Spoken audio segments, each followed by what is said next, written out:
राजा रामचंद्र भगवान की। आप पर नीचे जाओ, इनको करो नीचे, पहले इनको मर्यादा है मेरी। चलो भाई, मेरा एक वीडियो वायरल हुआ, आपने देखा होगा जी, उसके लिए आप क्या कहेंगे? अरोड़ा वाला वही बात। अभिनव अरोड़ा इतना मूर्ख लड़का है वो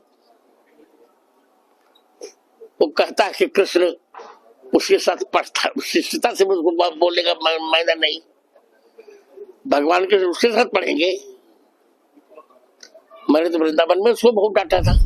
कुछ पंक्तियां याद आ रही है। सच्चाई छुपाई गई, अफवाह उड़ाई गई, बात कुछ और थी, बताई कुछ और गई। वो वीडियो परसों प्रतापगढ़ का बताया जा रहा है, जो कि झूठ है। वो वीडियो आज से 1-1.5 साल पुराना 2023 वृंदावन का है। क्या आपके माता पिता ने आपको कभी नहीं डांटा? क्या आपके गुरु ने आपको कभी नहीं डांटा?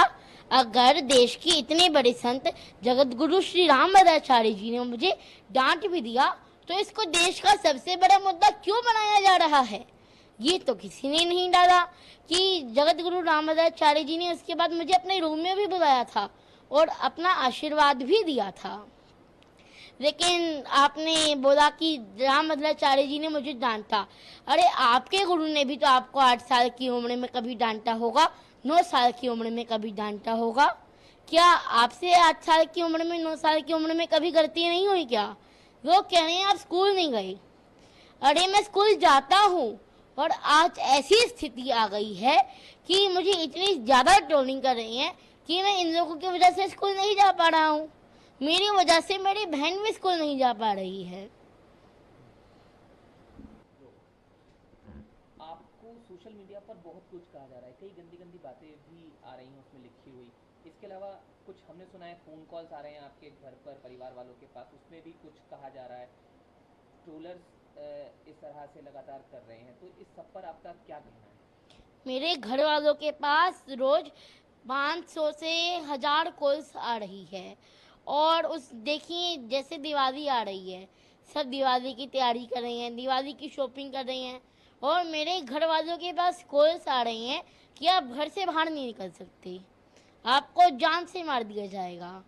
तो ये मेरे पिताजी के पास, मेरे घर वालों के पास कॉल आ रही है। अब मेरी मैया को तो कॉल्स उठाने से भी डर लग रहा है। क्या किस तरह की बातें जो हैं वो की जा रही हैं, कुछ आपने सुना देखा? देखिए, अभी तक मुझे मोटा तोता बोल रहे थे, तब तक हमने सोचा कि उनका व्यापार चल रहा है, वो कमा रहे हैं। लेकिन अब बात मेरी भक्ति की आ गई, मेरी भक्ति को नकली कहा जा रहा है। अब हम बर्दाश्त नहीं करेंगे। कई तरह के आरोप आप पर लगे, कहा गया कि आप मंच पर चले गए, मंच की मर्यादा भंग हो गई उसकी वजह से। साथ साथ रामभद्राचार्य जी के लिए आप क्या सोचते हैं, क्या आपका कहना है? दोनों चीजें मैं आपसे जानना चाहूँगा। जगत गुरु श्री रामभद्राचार्य जी के दर्शन करके मैं भक्ति में लीन हो गया था, तो मुझे लगता है कि मेरे से मंच की गरिमा भंग हुई, तो ये मेरी गलती थी। उसके बाद मैंने मंच में कभी ऐसा नहीं किया। क्या सोचते हैं आप रामभद्राचार्य जी के लिए, क्या आपके विचार हैं? देखिए, रामभद्राचार्य जी की डांट में भी एक प्रेम छिपा हुआ होता है। उन्होंने मुझे डांटा, इसको भी मैंने आशीर्वाद स्वरूप ही समझा। जी। और मेरे ऊपर ये जो आरोप लगाए जा रहे हैं, ये बहुत ही दुर्भाग्य की बात है। और कई चैनल मुझे, कई लोग मुझे धर्म गुरु और संत कह करके भी पुकार रहे हैं। कृपया ऐसा ना करें। अभी तो मैं मेरे कान्हा जी का, मेरी राधा रानी का, मेरे राम जी का एक भक्त हूँ। मैं तो धर्म को सीखने के प्रयास में हूँ। तीर्थों के दर्शन करता हूँ, ज्ञानी संतों से मिलता हूँ, उनसे समझता हूँ, उनसे सीखता हूँ। मैं तो सनातन धर्म का प्रचार करना चाहता हूँ। क्या हुआ था वो मंच वाली बात एक बार जरूर बता दीजिए आप, क्योंकि उसी को लेकर मुख्य बात जो है आप पर आरोप लगे, वो एक बार अगर आप बता पाएं पूरा क्या कुछ हुआ था। आप मंच पे चले गए थे, क्या हुआ था? जगत गुरु श्री रामभद्राचार्य जी महाराज ने मुझे डांटा था, और मेरा तो मानना है कि उनकी डांट में भी मैंने आशीर्वाद स्वरूप ही पाया। और उसके बाद उन्होंने मुझे अपने रूम में बुला करके भी आशीर्वाद दिया था। तो ऐसा क्या था जिसमें आपको डांट का सामना करना पड़ा? क्या आप कर रहे थे वो जरूर सब जानना चाहते देखिए, उस समय मुझे मंच की गरिमा नहीं पता था कि उसमें शांत रहना है, तो मैंने उसमें राम जी का जयकारा लगा दिया था, जिससे मंच की गरिमा भंग हो गई थी। तो उसके बाद मैंने ऐसी कोई गलती नहीं की, और आपकी गलती आपको एक सीख देती है। तो फिर आप जब रामभद्राचार्य जी से मिले तो क्या आपने कुछ कहा, उन्होंने कुछ कहा? तो वो थोड़ा और बताइए उसके बारे में, क्या कुछ बात हुई, क्या रहा जब आप दोबारा मिले उनसे? उसके बाद उन्होंने मुझे अपने रूम में भी बुलाया था और मुझे आशीर्वाद दिया था।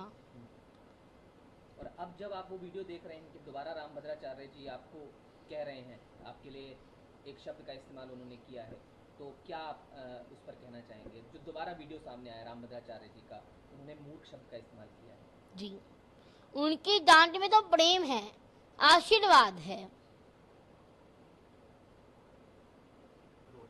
क्योंकि आप बता रहे लगातार धमकियां आ रही हैं, गंदे गंदे मैसेज भेजे जा रहे हैं, तो इसमें क्या आप कोई कानूनी रास्ता भी अपना रहे हैं? हमने मथुरा पुलिस में शिकायत कर दी है, हम कोर्ट जा रही हैं, और हमें पूरा विश्वास है कि पुलिस अपना काम अच्छे से करेगी। और ये कार्यवाही हमने ट्रोलर्स के यूट्यूबर्स के खिलाफ की है, जो कि यूट्यूबर्स हैं, हमें ट्रोल कर रही हैं, मुझे जान से मारने की धमकी दे रही हैं। जगत गुरु श्री परम पूज्य श्री रामभद्राचार्य जी तो हमारे लिए भगवान के समान हैं, वो तो संत शिरोमणि हैं। तो आगे क्या उम्मीद कर रहे हैं अब आप? पुलिस अपना काम अच्छे से करेगी, हम कोर्ट जा रही हैं।